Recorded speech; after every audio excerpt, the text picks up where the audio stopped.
자, 오늘 말씀의 제목인데요. 옆 사람과 한번 인사하겠습니다.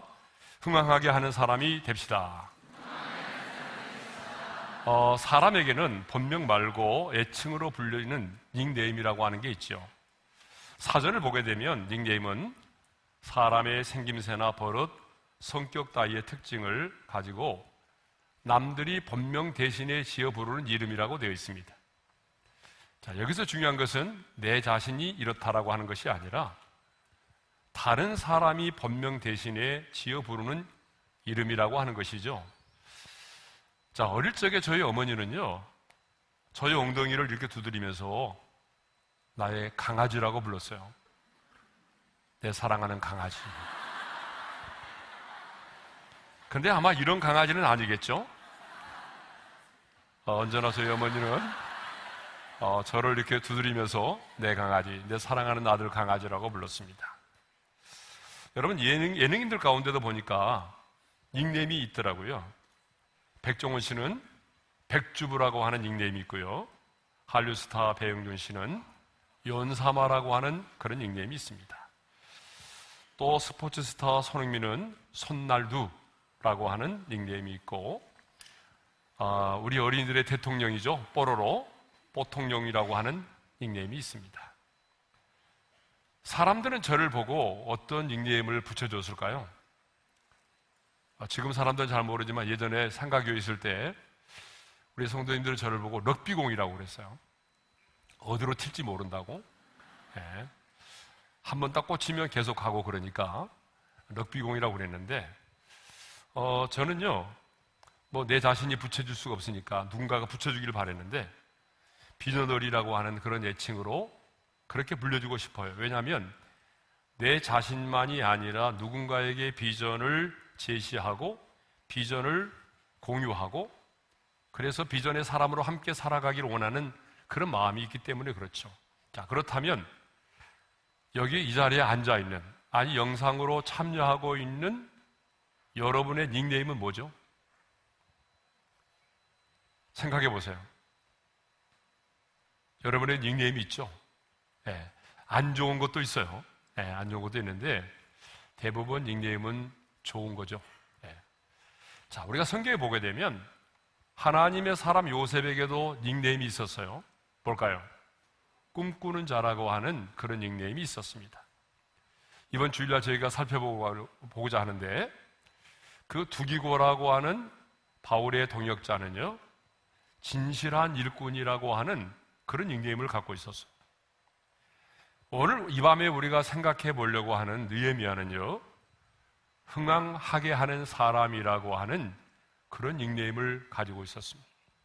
자, 오늘 본문을 우리 다시 한번 읽어보겠습니다. 다 같이요. 호른 사람 산발락과 종이었던 암몬 사람 도비아가 이스라엘 자손을 흥황하게 하려는 사람이 왔다 함을 듣고 심히 근심하더라. 여러분, 누가 느헤미야에게 흥황하게 하는 사람이라고 하는 닉네임을 붙여줬나요? 친구가요? 아니에요. 어떤 사람이죠? 하나님의 성전 예루살렘의 성벽이 재건되는 것을 되게 싫어했던, 아니 사탄의 앞잡이 노릇을 했던 그 산발락과 도비아가 느헤미야가 예루살렘의 성벽을 재건하러 왔다는 소식을 듣고 하는 말이에요. 흥황하게 하려는 사람이 왔다. 여러분, 흥황이라고 하는 말은요, 세력이 왕성해지는 것을 말하는 거죠. 성경적으로 보게 되면 흥황이라고 하는 말은 하나님의 나라가 확장되고 부흥되는 것을 말합니다. 그래서 사도행전 19장 20절에 이런 말씀이 있어요. 다 같이요. 이와 같이 주의 말씀이 힘이 있어 흥황하여 세력을 얻으니라. 자, 이것을 보게 되면 사탄은요, 이스라엘 자손의 흥황을 얼마나 싫어하는지를 알 수가 있어요. 자, 우리가 영적인 이스라엘 백성들이잖아요. 그러니까 영적인 이스라엘 백성들이 이 땅 가운데서 흥황하게 되는 것을 사탄은 정말 배가 아파합니다. 싫어합니다. 얼마나 싫어하는지 몰라요. 예. 그런데 문제는 이 땅 가운데 느헤미야처럼 흥황케 하는 사람이 많지 않다라고 하는 거예요. 여러분, 우리가 사는 세상을 보세요.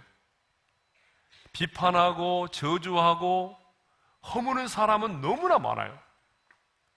여러분, 직장에도 그러죠. 직장에도 보게 되면 여러분의 직장을 흥황하게 하려는 사람보다는 끊임없이 불평과 불만을 이야기하고 그리고 비난하고 허무는 사람이 더 많아요. 여러분, 뉴스도 마찬가지 아니에요? 예? 정당인들이 발표하는 그 대변인들이 말하는 말도 보게 되면 세워주는 건 하나도 없어요. 서로 상대방을 허물고 물고 늘어지고 깎아내리고 그런 거 아니에요? 예? 교회 안에도 보게 되면 흥황케 하는 사람보다는요, 교회 안에도 허무는 사람들이 상당수 있습니다. 그러나 하나님의 사람은 흥황하게 하는 사람이 되어야 합니다. 이 다니엘 기도에 참여하는 우리 모든 청년들은 이 시대에 어디에 있든지 간에 여러분들로 인하여 흥황하게 하는 역사가 일어날 줄로 믿습니다.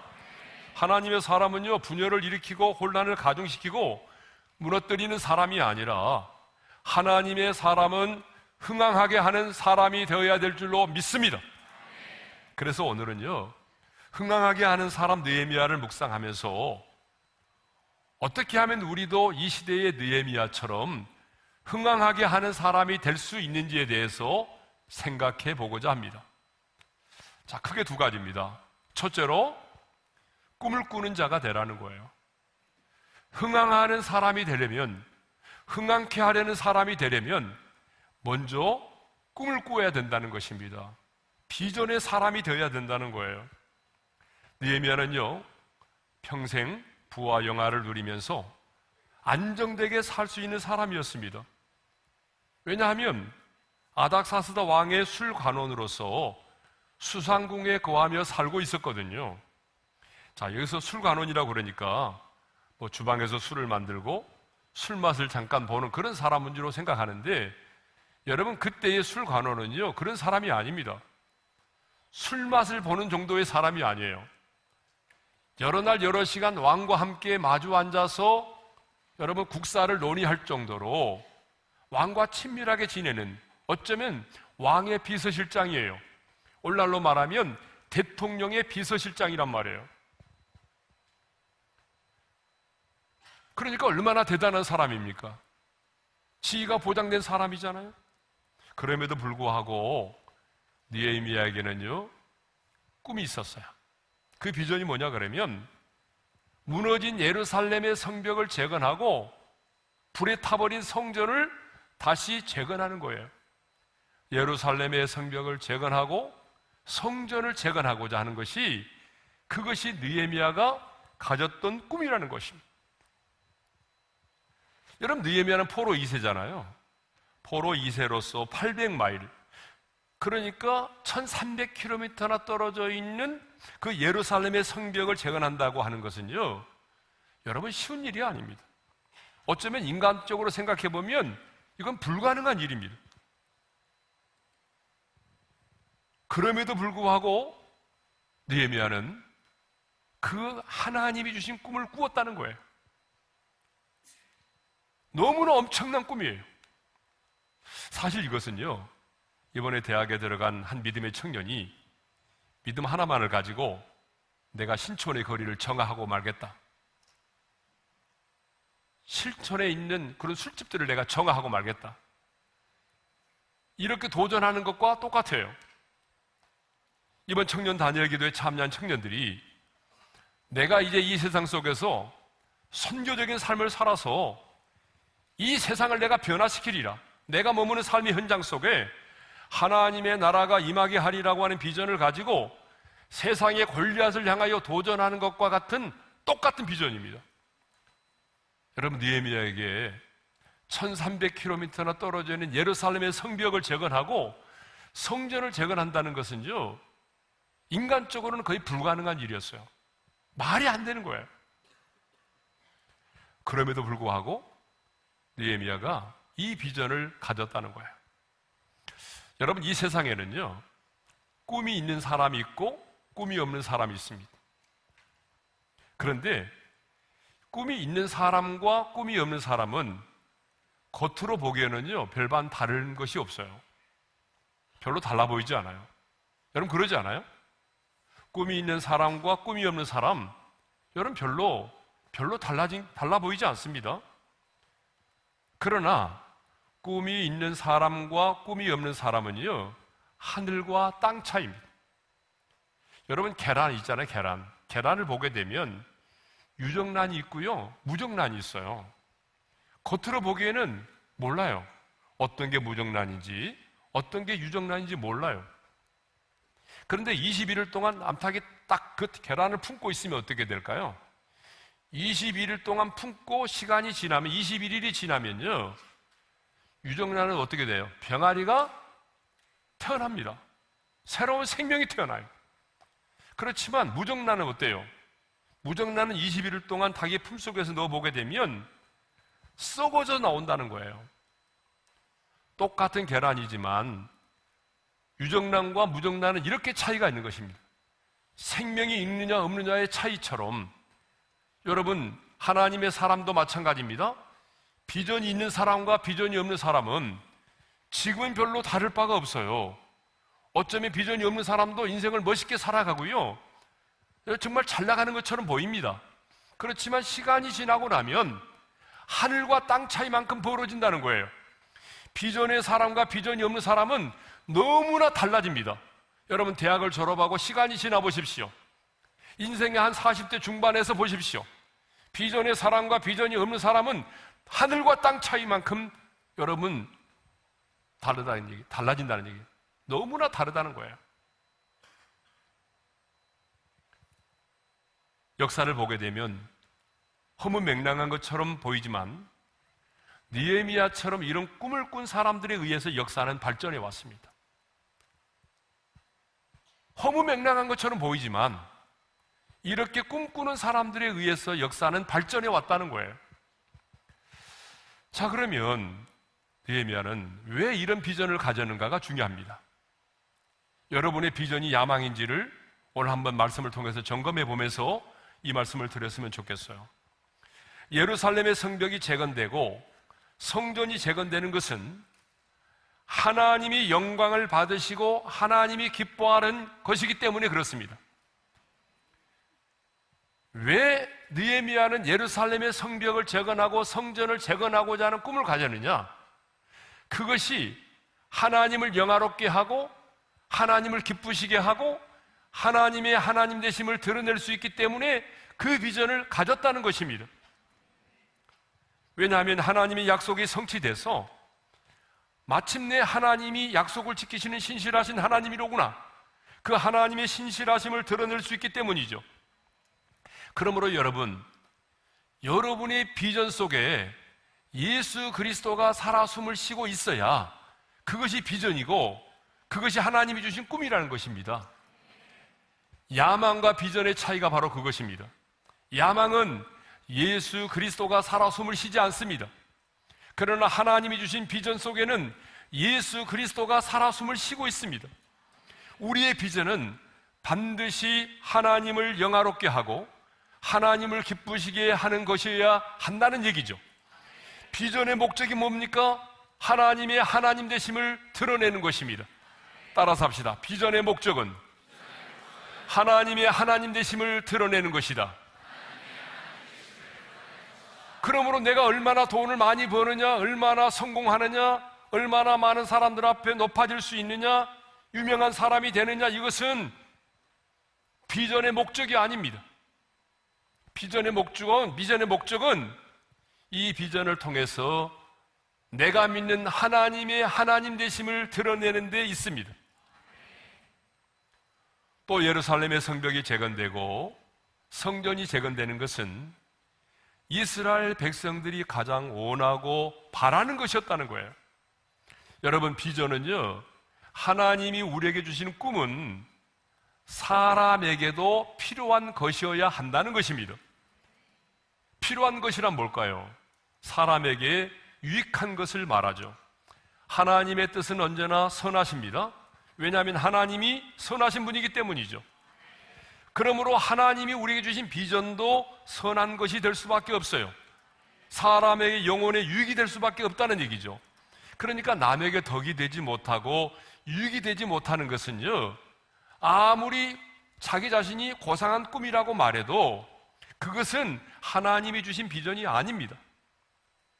그러니까 결국 뭐냐면, 하나님이 주신 꿈은 첫째는 하나님께 영광을 돌리고 하나님의 기쁨이 되고 하나님의 하나님 되심을 드러내는 데 있어요. 두 번째로는 사람에게도 필요한 것이어야 된다. 그 필요한 것이라는 말이 무슨 말이죠? 유익이 돼야 된다는 얘기입니다. 사람들에게 덕이 되지 않고 사람들에게 유익을 주지 못하는 것은 아무리 고상한 꿈이라고 할지라도 그것은 뭐예요?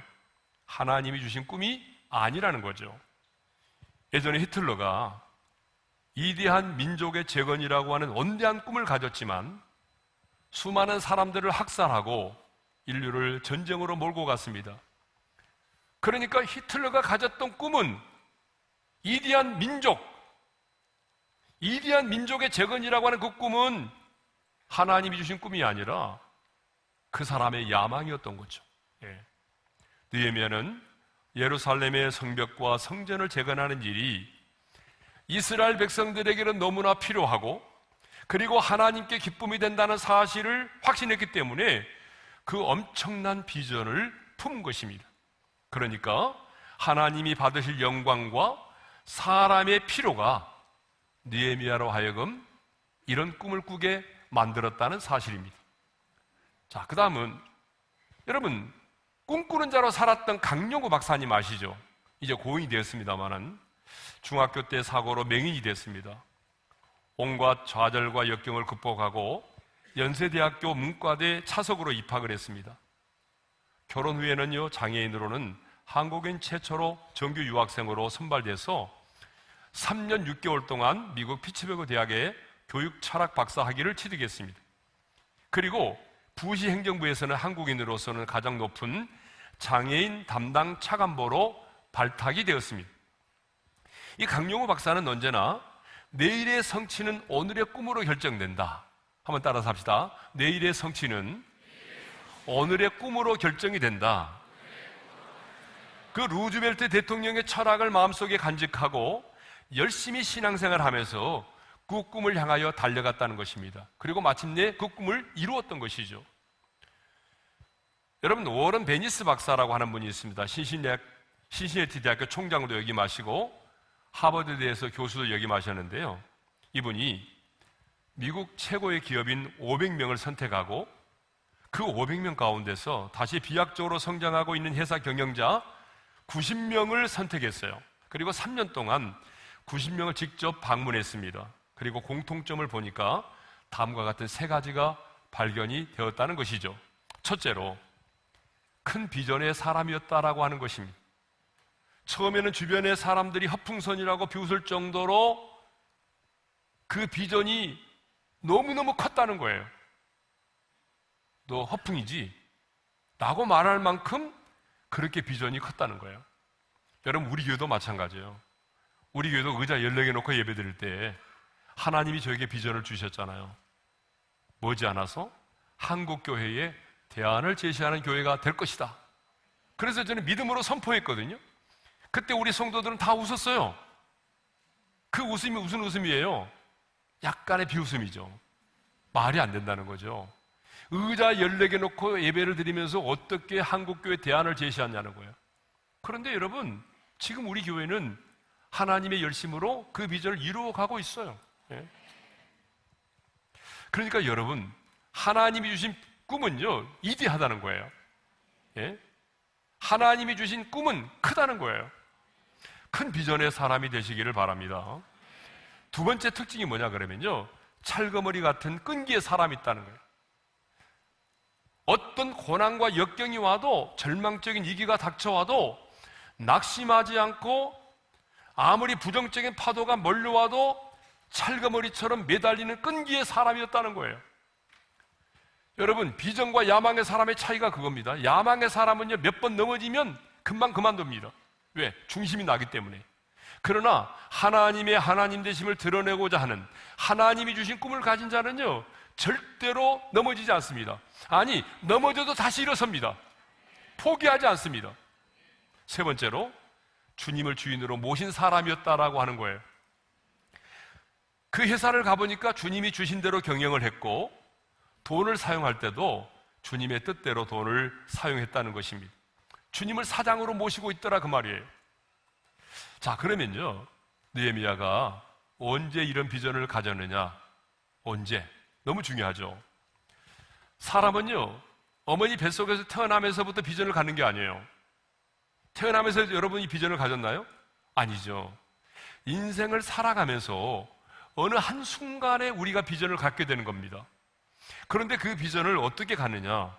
오늘 느헤미야를 보게 되면 알 수가 있어요. 느헤미야는요, 언제 이 비전을 갖게 되었느냐? 예루살렘에 대한 안타까운 소식을 들었을 때입니다. 느헤미야는 수상궁에 있으면서 예루살렘을 다녀온 형제들 중에 하나인 하나니를 통해서 예루살렘의 형편을 물어봤어요. 물었다는 것은 뭐예요? 관심이 있었다는 얘기죠. 왜 그래요? 그곳에 성전이 있었고 조상들의 묘가 있었기 때문에 떠나 있었지만 늘 예루살렘에 관심을 갖고 있었어요. 그래 물었더니 이렇게 대답을 했어요. 자, 느헤미야 1장 3절이죠. 다 같이요.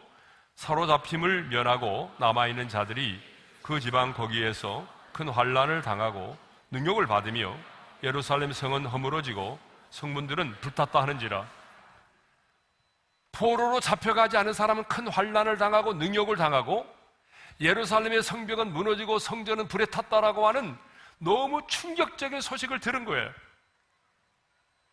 그런데 이런 충격적인 소식을 들을 때에 그 마음속에 하나님이 주신 비전이 싹 텄다는 거예요. 이 안타까운 소식을 들으면서 마음속에 하나님이 주신 비전이 잉태되었다는 거예요. 나는 지금 수상궁에서 나는 잘 먹고 잘 입고 잘 살고 있지만 하나님이 나를 이 왕의 술관원으로 나를 세워주신 것은 바로 예루살렘의 성벽을 재건하고 성전을 재건하기 위해서 나를 하나님이 이 술관원으로 세워주셨구나. 그래서 내 자신만을 위해 살지 않고 이제 하나님이 주신 비전을 따라 살기로 다짐을 하게 되었습니다. 사랑하는 형제와 자매 여러분, 하나님이 주신 비전은 어떻게 갖게 되느냐? 하나님이 주신 비전은요, 이렇게 듣고 보고 경험하는 것을 통해서 갖게 된다는 것입니다. 그러니까 하나님이 주신 비전을 발견하려면 다른 사람보다도 책을 많이 읽어야 됩니다.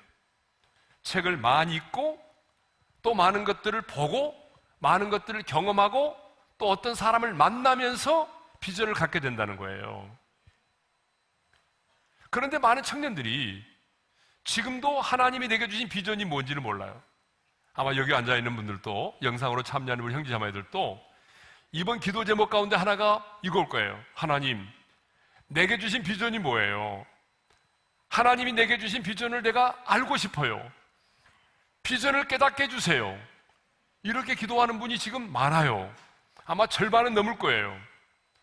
그런데 그렇게 기도할 때 하나님께서, 성령께서 여러분에게 말씀하십니까? 너는 이런 사람이 되어라, 하하하, 이렇게. 여러분, 성령님이 그렇게 말씀하시는 경우는 거의 없어요. 비전은요, 내가 찾아가는 거예요. 하나님이 내게 주신 비전을, 내게 주신 달란트와 내가 지금 듣고 보고 경험하는 사건들을 통해서 하나님이 주신 비전을 찾는 거예요. 그러므로 하나님이 주신 비전을 발견하려면 먼저 주님을 인격적으로 확실히 만나야 합니다. 왜냐하면 비전은 예수 그리스도가 살아 숨쉬는 것이기 때문에 여러분이 하나님이 주시는 비전을 발견하려면 가장 먼저 예수님을 인격적으로 만나야 된다는 것입니다. 예수님을 인격적으로 만나지 않은 사람은요, 아무리 비전을 이야기해도 그것은 야망입니다. 비전일 수가 없어요. 왜냐하면 진정한 비전은 제가 말씀드렸잖아요. 예수 그리스도가 살아 숨쉬는 것이 비전이라고. 그렇지 않은 것은 야망입니다. 아무리 포장을 해도 그건 야망입니다, 여러분. 비전이 아니에요. 그러므로 하나님이 주신 마음에, 근데 하나님은요, 듣고 보고 읽고 경험하고 이 모든 것들을 통해서 우리에게 비전을 주신단 말이에요. 그런데 하나님은 우리 안에 하나님이 주신 마음의 소원을 우리 안에 두고 행하십니다. 여러분, 이게 굉장히 중요합니다. 하나님은요, 뭔가를 이루시고자 원하실 때에 먼저 우리 안에 마음의 소원을 두고 행하신다는 거예요. 자, 빌립보서 2장 13절의 말씀을 읽겠습니다. 시작. 너희 안에서 행하시는 이는 하나님이시니 자기의 기쁘신 뜻을 위하여 너희에게 소원을 두고 행하게 하시나니. 따라서 합시다. 너희 안에서 행하시는 이는 하나님이시니 자기의 기쁘신 뜻을 위하여 너희에게 소원을 두고 행하게 하시나니. 하나님은 여러분의 인생의 밖에서 일을 행하시는 분이 아닙니다. 우리는 늘 그렇게 기도하잖아요. 하나님, 내가 지금 이런 환경 가운데 있어요. 이 환경을 바꿔주세요. 그런데 여러분, 하나님은 여러분의 인생 밖에서 일을 먼저 시작하지 않아요. 하나님의 일하심의 방식은 여러분의 주변이 아닙니다. 먼저 하나님은 여러분 안에서, 너희 안에서 행하시는 일은 하나님이시니 우리 안에서 여러분 변화된 믿음의 생각을 통해서 일하십니다.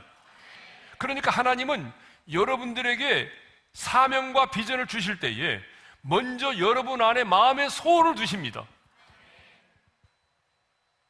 많은 경우에 비전은 하나님께서 내 마음에 주신 마음의 소원이 비전일 때가 있어요. 그러므로 여러분, 근본에 이 다니엘 기도의 기간에 비전을 먼저 발견하려고 하지 말고 하나님이 내게 주신 마음의 소원을 먼저 찾기를 바랍니다. 하나님이 내게 주신 마음의 소원을 발견하면, 그리고 그것이 선명하게 비전으로 다가올 때가 있어요. 그래서 여러분, 하나님이 내게 주신 마음의 소원을 먼저 발견할 수 있기를 바랍니다. 여러분, 갈렙도 보십시오. 갈렙은 하나님이 주신 비전을 발견한 사람이잖아요. 갈렙은 언제 하나님이 주신 비전을 발견했나요? 정탐꾼으로 들어갔어요. 40일 동안 가나안 땅을 정탐하면서 헤브론의 산지를 보는 순간에 비전을 갖게 됐어요. 여러분, 헤브론의 산지가 어떤 곳이에요? 성읍은 크고 그 땅에 거하는 사람들은 철병거로 무장하고 굉장한 자이언트 사람들이었잖아요. 거대한 사람들이었잖아요. 딱 그것을 보는 순간에 비전을 품었어요. 아, 그렇구나. 하나님, 저 헤브론의 산지를 내게 주십시오. 왜?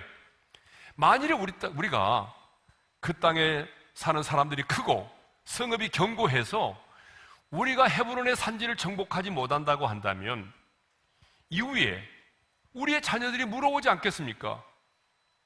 아빠, 아니 할아버지, 왜 우리는 헤브론의 산지를 정복하지 못했습니까? 그러면 다른 땅은 말이야 쉽게 정복할 수가 있었는데 그 땅은 성읍이 크고 견고하고 곳에 살고 있는 사람들은 너무 크고 강하기 때문에 우리가 정복하지 못했어 라고 말하면 어떻게 될까요? 하나님이 약속을 지키지 못하는 하나님이 되잖아요. 하나님이 그 성읍의 사람들을 하나도 정복하지 못하는 연약한 하나님이 되어버리잖아요. 그걸 듣기 싫었던 거예요. 하나님이 하나님 되심을 드러내 보이고 싶었어요. 하나님이 약속을 지키시는 신실하신 하나님이심을 드러내 보이고 싶었어요. 그래서 헤브론의 산지를 달라고 말했던 거잖아요. 여러분, 갈렙이 헤브론의 산지를 보는 순간에 비전을 품었던 것처럼 우리도 이 땅을 살아가면서 보고 듣고 경험하고 읽고 만나는 사람들을 통해서 하나님이 주신 마음의 소원을 갖게 된다는 것입니다. 그리고 그 마음의 소원이 결국은 하나님의 하나님 되심을 드러내는 비전이 된다는 것이죠.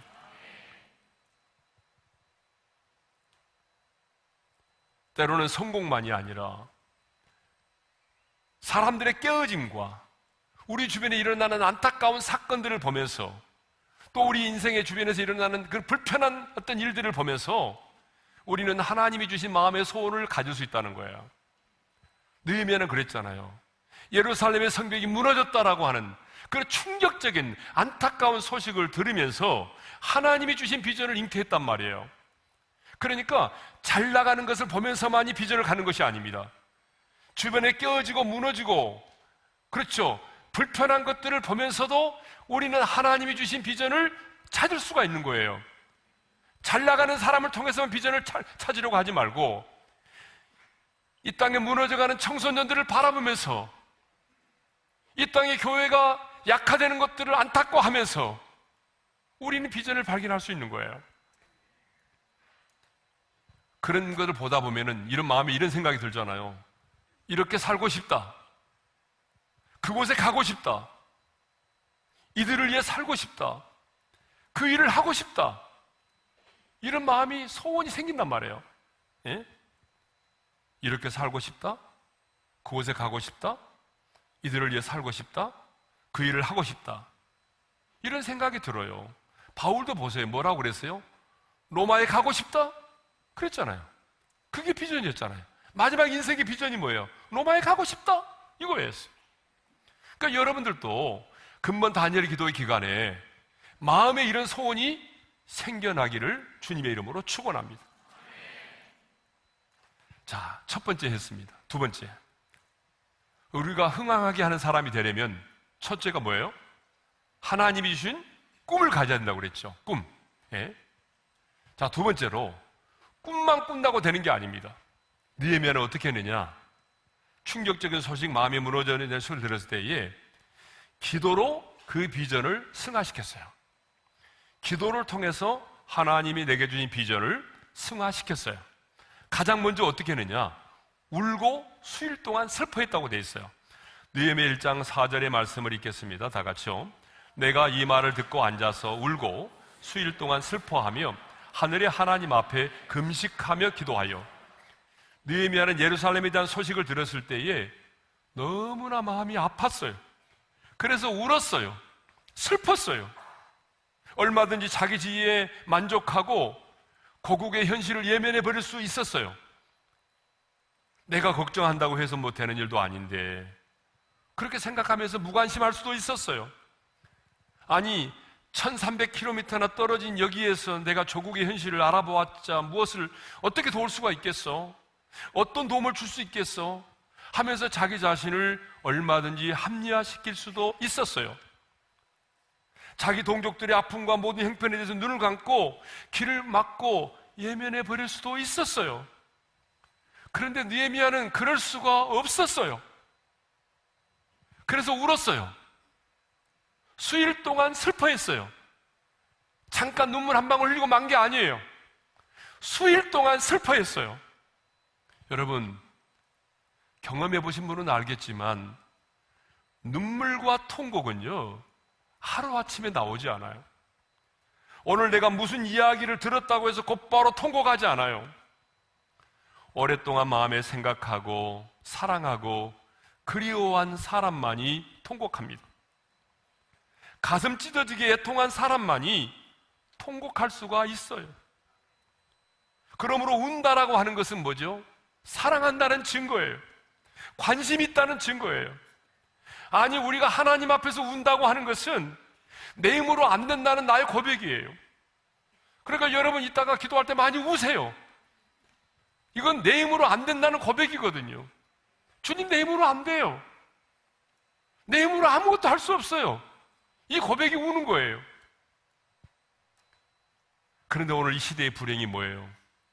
데모하는 사람은 많고 분노하는 사람은 많고 자신의 권리를 주장하는 사람은 많지만 진정으로 우리 조국을 사랑하고 진정으로 교회를 사랑하고 진정으로 우리의 다음 세대를 사랑하는 그런 사람은 많지 않다는 거예요. 여러분, 청소년들의 방황하는 모습을 보면서 울어보셨나요? 여러분, 신촌의 거리에서 밤새도록 술을 마시고 아침에 길거리에서 제대로 걷지도 못하고 토하고 쓰러져 있는 그런 여대생들 보면서 물어본 적이 있나요? 중학생이 학교에서 아빠가 누구인지조차 모르는 아이를 낳았다는 그런 뉴스를 접했을 때에 여러분 물어본 적이 있나요? 교회가 하나 되지 못하고 서로 분열하고 싸움으로 세상 사람들의 조롱거리가 될 때에 여러분 울어보신 적이 있나요? 눈시울을 적셔보셨나요? 우리가 연속극은 보면서 울잖아요. 영화는 보면서 울잖아요. 그런데 왜 우리에게 애통하는 마음이 없어요? 그 이유는 우리가 극단적인 이기주의에 빠져있기 때문에 그래요. 나밖에 몰라요. 느헤미야는 울었어요. 수일 동안 슬퍼했어요. 그 다음에 어떻게 했나요? 금식하며 기도했어요. 느헤미야 1장 4절을 다시 읽겠습니다. 다 같이요. 내가 이 말을 듣고 앉아서 울고 수일 동안 슬퍼하며 하늘의 하나님 앞에 금식하며 기도하고. 느헤미야는 슬퍼하고 눈물을 흘리는 것으로 끝나지 않았습니다. 기도에 무릎을 꿇었습니다. 금식하며 기도했습니다. 느헤미야는 자기 힘으로는 해결할 수 없다라고 자포자기하지 않았습니다. 나만 잘 먹고 잘 입고 편안하게 살면 되지라고 생각하지 않았습니다. 그래서 울었습니다. 슬퍼했습니다. 그러나 그것으로 문제가 해결된다고 생각하지 않았습니다. 그래서 그는 기도했어요. 우리도 울어야 합니다. 여러분 마음 아파해야 됩니다. 그러나 운다고 해서 문제가 해결되는 것은 아닙니다. 여러분 만일 느헤미야가 울기만 하고 슬퍼하기만 했다고 한다면 예루살렘의 성벽은 재건되지 않았을 거예요. 아무런 역사도 일어나지 않았을 거예요. 많은 사람들이 웁니다. 남편 때문에 속상해서 울어요. 우리 많은 청년들이 울어요. 부모를 잘못 만났다고 울어요. 왜 이렇게 직장의 문이 열리지 않느냐라고 울어요. 왜 이 나이에 결혼도 하지 못하고 살아야 하느냐며 울어요. 왜 이 젊은 나이에 이런 병이 들었냐고 울어요. 왜 이렇게 나는 경제적인 어려움 가운데 처해 있느냐라고 울어요. 사랑과의 관계에서 배신 때문에 울어요. 그런데 여러분, 운다고 해서 문제가 해결되던가요? 운다고 해서 옛사람이 돌아오던가요? 뭐 노래말 가사 같은데? 느헤미야는 앉아서 울고만 있지 않았어요. 엎드렸어요. 기도에 무릎을 꿇었어요. 기도는 시간의 낭비가 아니라는 걸 알았어요. 기도는 액세서리가 아니라는 걸 알았어요. 기도는 하나님의 보좌를 움직이는 힘이라는 걸 알았어요. 기도에 다른 것으로 이런 종류가 나갈 수 없는 이라고 말씀하셨잖아요. 환난 날에 나를 부르라 내가 너를 건지리니 네가 나를 영화롭게 하리라고 말씀하셨잖아요. 여러분 주변을 보십시오. 능력 있고 확신에 찬 사람들을 보십시오. 역동적인 그리스도인의 삶을 사는 사람들의 모습을 보십시오. 항상 긍정적이고 풍성한 삶을 사는 사람들을 보십시오. 그들이 누구입니까? 기도하는 사람들입니다. 골방에 앉아서 책과 씨름하고 있는 사람들이 아닙니다. 도서관에 앉아서 논문이나 쓰고 있는 사람들이 아닙니다.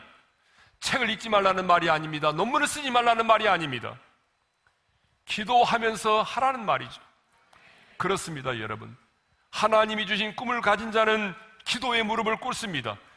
왜냐고요? 하나님의 도우심이 없이는 그 꿈이 이루어질 수 없다는 사실을 알기 때문이죠. 그러므로 모든 일의 시작은 기도입니다. 기도가 먼저입니다. 한번 따라서 합시다. 기도가 먼저이다. 여러분, 느헤미야는 그걸 알았습니다. 예루살렘의 성벽의 재건이 먼저가 아니라 기도가 먼저임을 알았습니다. 교회의 건축이 먼저가 아니라 기도가 먼저입니다. 통일이 먼저가 아니라 기도가 먼저입니다. 여러분, 결혼도 중요하지만 결혼이 먼저가 아니라 기도가 먼저입니다. 직장에 들어가는 것이 먼저가 아니라 기도가 먼저입니다. 전도가 먼저가 아니라 기도가 먼저입니다. 시험보다도 기도가 먼저입니다. 모든 것보다 기도가 먼저예요. 그 다음에 어떻게 했나요? 세 번째로 죄를 고백하며 기도했다는 거예요. 느헤미야 1장 6절 읽겠습니다. 다 같이요. 이스라엘 자손이 주께 범죄한 자들을 죄들을 자복하오니. 그 다음 9절 읽겠습니다. 6절과 7절입니다. 다 같이요. 나와 내 아버지의 집이 범죄하여 주를 향하여 크게 악을 행하여. 자, 느헤미야는 하나님 앞에 이렇게 기도합니다. 나와 내 아버지의 집이 범죄했습니다. 우리 이스라엘 자손이 범죄했습니다. 느헤미야는 예루살렘의 성벽이 무너지고 성전이 불에 타고 남아있는 사람들이 환난을 당하고 끌려온 사람들이 포로 생활을 하고 있는 것 자체가 나와 내 아버지의 집이 범죄했기 때문이라고 말해요. 자신의 죄 때문이라고 말해요. 여러분, 느헤미야는요, 사실 그 부모와 조상들의 죄로 인해서 나라를 잃고 포로로 끌려온 포로 2세란 말이에요. 그러니까 부모와 조상들을 가장 원망할 수 있는 처지에 있었던 사람이에요. 자신의 부모와 조상들을 원망할 수 있는 사람이 느헤미야예요. 가장 역사의 피해자가 누구예요? 느헤미야예요. 그런데 그는 남을 탓하지 않고 나 때문이라고, 나와 내 아비의 죄 때문이라고 이렇게 고백을 해요. 그런데 우리는 뭐라고 말하죠? 누구 때문이라고 말하죠? 저 사람 때문이라고 말하죠. 부모는 자식 때문이라고 말하고 자식은 부모 때문이라고 말합니다. 왜 많은 사람들이 예수를 안 믿는지 아세요? 예수님이 싫어서가 아니에요. 만나보세요. 예수님이 싫어서 예수를 안 믿겠다는 사람은 한 명도 없어요. 예수 믿는 놈들이 꼴보기 싫어서, 예수 믿는 것들이 꼴보기 싫어서 예수 안 믿는다는 거 아니에요. 여러분 그러죠? 대부분의 사람들이 예수님이 싫어서 예수를 안 믿겠다는 게 아닙니다. 예수 믿는 사람들이 자기밖에 모르고 누구 때문이라고 말하고 손해보지 않고 희생하지 않고 사랑하지 않고 하나님의 미랄이 되지 못하기 때문에, 여러분, 바로 예수 믿는 우리들 때문에 예수를 안 믿겠다는 것입니다. 느헤미야는 누구 때문이라고 말하지 않고 나와 내 아버지, 내 자신이 지은 죄 때문에 우리가 이렇게 되었습니다 라고 자신의 죄를 고백하며 기도했습니다. 네 번째, 어떤 기도를 드린지 아세요? 굉장히 중요한 기도입니다.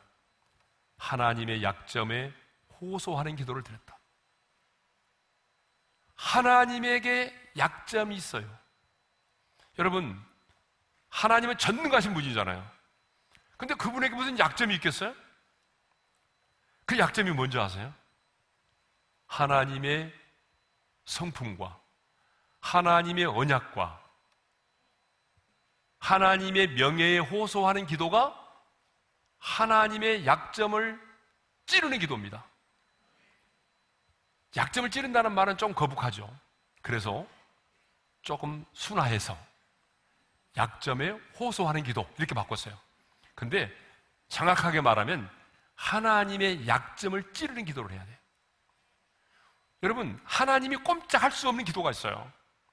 그게 뭐냐 그러면 약속을 지키시는 언약의 하나님을 근거로 기도하는 겁니다. 자, 1장 5절을 보세요. 느헤미야가 어떻게 기도하는지 다 같이요. 이르되 하늘의 하나님 여호와, 크고 두려우신 하나님이여, 주를 사랑하고 주의 계명을 지키는 자에게 언약을 지키시며 긍휼을 베푸시는 주여 간구하나이다. 뭐라고 말하죠? 하나님은 크고 두려우신 하나님이라고 말하고, 또 주님은 주를 사랑하고 주의 계명을 지키는 자에게 뭘 지키시고? 언약을 지키시며 긍휼을 베푸시는 주님이라고 말해요. 언약을 지키시는 분, 약속을 지키시는 신실하신 하나님. 그래서 8절과 9절에 보게 되면 긴 본문이지만 이렇게 말하고 있습니다. 우리 한번 읽어볼까요? 다 같이요. 옛적에 주께서 주의 종 모세에게 명령하여 이르시되 만일 너희가 범죄하면 내가 너희를 여러 나라 가운데 흩을 것이요 만일 내게로 돌아와 내 계명을 지켜 행하면 너희 쫓긴 자가 하늘 끝에 있을지라도 내가 거기서부터 그들을 모아 내 이름을 두려고 택한 곳에 돌아오게 하리라 하신 말씀을 이제 청하건대 기억하옵소서. 옛적에 하나님께서 말씀하셨다는 거예요. 너희가 범죄하면 내가 너희를 여러 나라 가운데 흩어버리겠다고. 그래서 하나님이 지금 흩어버리셨잖아요. 근데 또 하나님이 약속하신 게 있다는 거예요. 만일 내게로 돌아와 내 계명을 지켜 행하면 너희 쫓긴 자가 하늘 끝에 있을지라도 내가 거기서부터 그들을 모아 내 이름을 두려고 택한 곳에 돌아오게 하리라 하신 말씀을 이제 청하건대 기억하옵소서. 주님이 약속하신 말씀대로 이루어 달라는 거예요. 우리가 하나님의 말씀대로 살지 못해서 그 약속의 말씀대로 흩어짐을 당했지만 이제 우리가 회개하고 주께로 돌아오니까 그 약속의 말씀대로 다시 우리를 어떻게 하라는 거예요? 하나님께서 이름을 두려고 택한 그곳 예루살렘으로 돌아오게 해달라는 거예요. 야, 여러분, 이렇게 하나님의 약속의 말씀을 딱 붙들고 그 언약의 근거에서 기도를 하고 있는 것입니다. 여러분, 이런 거 아니에요? 우리가 성경을 읽다가 기도할 때 주님 살려주신다고 약속하셨잖아요. 구해주신다고 약속하셨잖아요. 회복시켜 주신다고 약속하지 않았습니까? 이렇게 기도하는 거예요. 말씀을 붙들고 또한 하나님의 명예에 호소하는 기도를 드리는 것입니다. 느헤미야 1장 10절입니다. 다 같이요. 이들은 주께서 일찍이 큰 권능과 강한 손으로 구속하신 주의 종들이요 주의 백성이니이다. 하나님의 명예에 호소하는 기도를 드립니다. 우리가 지난 주일에 잠깐 언급했는데 교회에서 출애굽기 32장을 보게 되면 시내산에서 오른 모세가 덫이 내려오자 이스라엘 백성들이 금송아지를 만들어서 숭배를 했어요. 하나님이 그것을 보고 진노하셨잖아요. 그래서 하나님 뭐라고 말씀하시냐면 내가 이 백성들을 진멸하고 모세를 통해서 새로운 나라를 세우시겠다라고 말씀을 하셨어요. 그 말씀을 들은 모세가 하나님 앞에 기도해요. 중보의 기도를 드리는데 어떻게 기도하냐 그러면 이렇게 기도합니다. 만일 이 백성을 이곳에서 진멸하시면 저 애굽 사람들이 하나님을 어떻게 생각하겠습니까? 하나님 한번 생각해 보세요. 하나님께서 제 애굽 땅에서 우리를 건져주셨는데 광야에서 우리를 죽인다면 애굽 사람들이 하나님을 어떻게 생각하겠어요? 광야에서 죽이려고 데려갔구나 이렇게 생각하지 않겠습니까? 하나님? 이렇게 하나님의 명예에 호소하는 기도를 드렸단 말이에요. 그리고 죄종 아브람과 이삭과 이스라엘을 기억하여 달라며 하나님의 언약에 호소하는 기도를 드렸습니다. 하나님이 이 기도를 들으시고 꼼짝 못하셨어요. 그래서 하나님의 명예에 호소하는 기도, 하나님의 언약에 근거하는 기도, 이런 기도를 드리니까 하나님이 어떻게 하셨어요? 모세의 기도를 들으시고 백성에 내리신 진노를 내리지 않았습니다. 여러분, 기도할 때에 그냥 기도하지 마세요. 그냥 기도하지 말고 어떤 분들은 막 그러더라고. 하나님 입장을 바꿔놓고 생각해 봅시다. 입장을 바꿔놓고 아무리 생각해도 안 돼. 그런 기도하지 말고 약속의 말씀 딱 붙잡고 언약의 근거에서 기도하세요. 하나님의 명예에 호소하는 기도를 하세요. 믿지 않은 우리 아버지가 어떻게 생각하겠습니까? 믿지 않은 내 친구가 어떻게 생각하겠습니까? 뭐 이렇게. 이건 공갈 협박이 아닙니다. 하나님의 명예와 관련된 것입니다. 마지막입니다. 하나님의 은총에 호소하는 기도를 드려야 돼요.